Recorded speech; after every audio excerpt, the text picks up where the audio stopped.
Muita gente considera o Cerrado uma coisa árida, morta, mas não é o que se vê ao se percorrer os milhares de caminhos e trilhas do Cerrado aqui em São Tomé das Letras.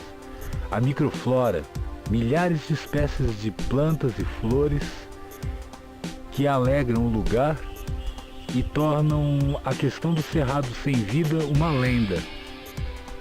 Isso você vai encontrar em São Tomé das Letras. Caminhadas como Sidney e o tema são as madeiras do Cerrado e o caminho dos antigos, como de costume. Ele tem um quê nietzscheano ou castanedesco que parece ímpar no contexto da simplicidade do Cerrado.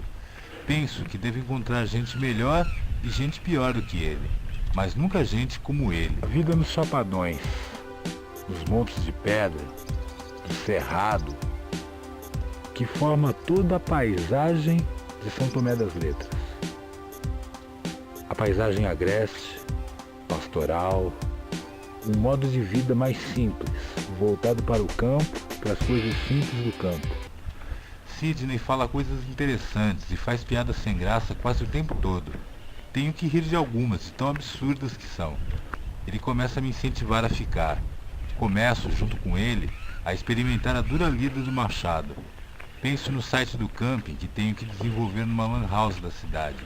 Em tudo isso ao mesmo tempo.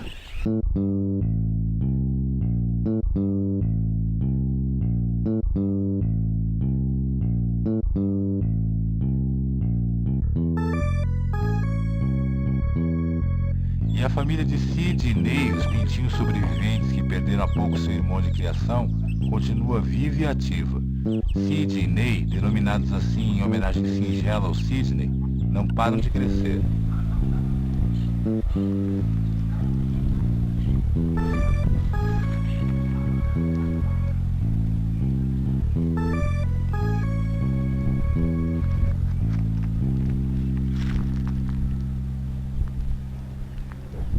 E essa é a vida em São Tomé, o ritmo biológico baixo, as pessoas calmas, pensando nos seus problemas de uma forma mais ponderada.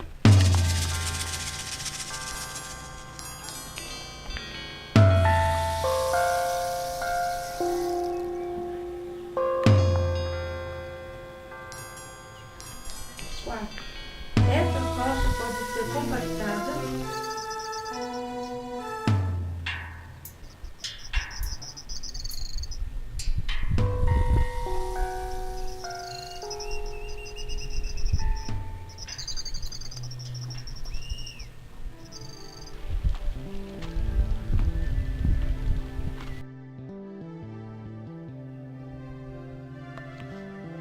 Quem é você? Ai, não compreendo.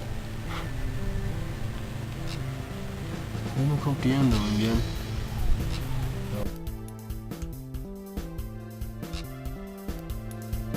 Falo as folhas, canto aos pássaros, grito, ó noite, passo a passo.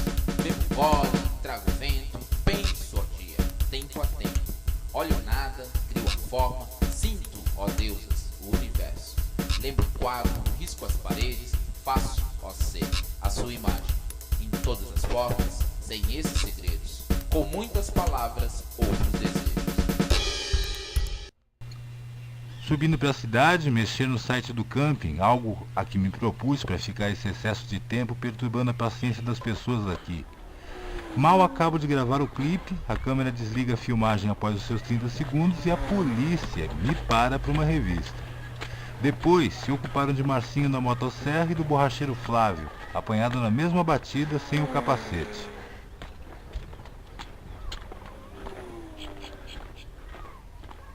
Chega setembro e a gente vai se preparando para as chuvas que vão vir com certeza.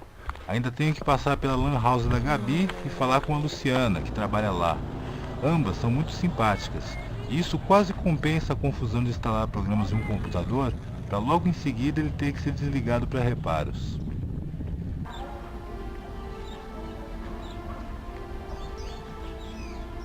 Sempre fui apaixonado por lugares abandonados como esse. Há quanto tempo estará assim?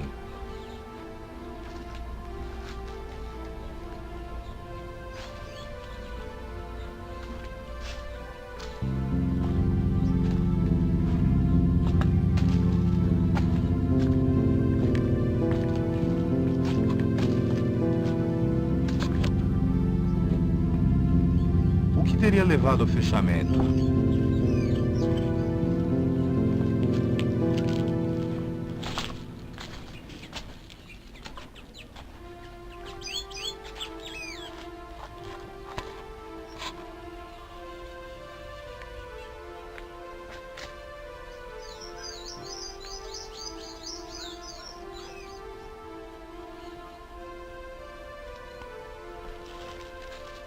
Me divirto com a poesia do sol pelas frestas, iluminando cantos antes escuros dessa padaria, e imagino o quanto não se produziu aqui.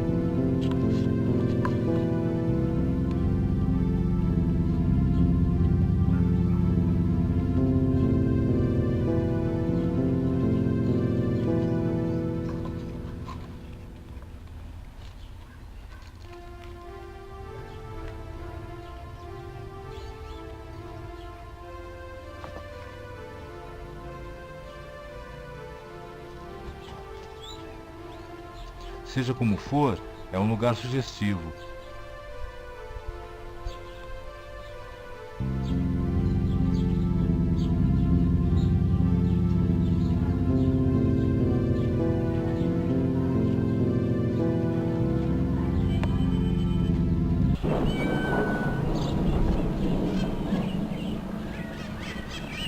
E lá vem ela. Será que eu consigo chegar até a Lan House? E se chegar, vai ter energia elétrica durante a tempestade? A única energia elétrica agora é a das pilhas da minha câmera, registrando a chuva de granizo que mete ficha lá fora. Luciana, a funcionária da LAN, só faz balançar a cabeça, pasma com o show da natureza. Eu tinha um machado muito bom e tinha foice para limpar. E levava garrafa de conserva de café, umas broas desse tamanho assim de fubá. Nossa, cara. Os caras piravam, cara. Deu ataque, né? Deu, cara. Eu falei, puta, cara, eu peguei, ajudei no meio de toco, ferramenta, assim, cara, foice cortando pra caralho, machado. Aí peguei pra mão dele, levei lá na casa dele. Ele falou que tem uma luz vermelha que vai em direção a ele, assim. Aí ele pega, se tiver com alguma coisa perigosa, a foice mesmo, e joga de lado e senta, cara. Nossa, depois eu volto com a dor de cabeça, cara.